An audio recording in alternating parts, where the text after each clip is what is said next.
Well, here we go again from the Las Vegas Review-Journal. Couple with Henderson ties and dies in crash after surviving Las Vegas shooting. Another one.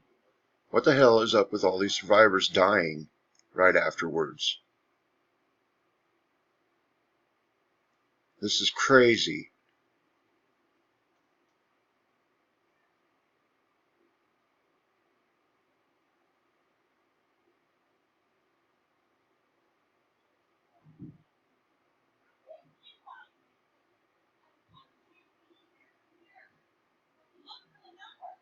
Wow.